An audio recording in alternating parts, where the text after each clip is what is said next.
অলৌকিক শক্তি, নাগলোকের রহস্য, প্রতিশোধ আর ভালোবাসার এক ভিন্নধর্মী গল্প। এই গল্প নিয়ে পর্দায় আসে জনপ্রিয় সিরিয়াল নাগিন।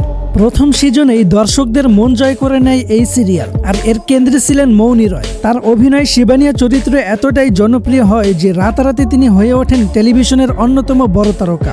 নাগিন রূপে তার উপস্থিত, ডায়লগ ডেলিভারি আর এক্সপ্রেশন দর্শকদের মধ্যে আলাদা উত্তেজনা তৈরি করে। এই বিশাল সাফল্যের পেছনে ছিলেন নির্মাতা একতা কাপুর, তার প্রযোজনা প্রতিষ্ঠান বালাজি ফিল্মস। ধারাবাহিকভাবে একের পর এক সিজন তৈরি করে নাগিনকে শুধু একটি সিরিয়াল নয়, বরং একটি সাফল্য ফ্র্যাঞ্চাইজিতে পরিণত করেছে। টানা বহু বছর ধরে এই সিরিজ দর্শকদের বিনোদন দিয়ে আসছে। বর্তমানে নাগিনের একাধিক সিজন সম্প্রচারিত হয়েছে, আর এর জনপ্রিয়তা এখনও অটুট। তবে সবচেয়ে বেশি আলোচনায় থাকে প্রথম সিজনের নাগিন মৌনী রায়। দর্শকদের অনেকেই মনে করেন নাগিন মানেই মৌনী রায়। এখন শোনা যাচ্ছে এই জনপ্রিয় গল্পকে বড় পর্দায় আনার পরিকল্পনা চলছে। যদি সত্যি নাগিন সিনেমা হিসেবে তৈরি হয় এবং মৌনী রায়কে আবারও প্রধান চরিত্রে দেওয়া যায়, তাহলে তা হবে ভক্তদের জন্য বিশাল চমক।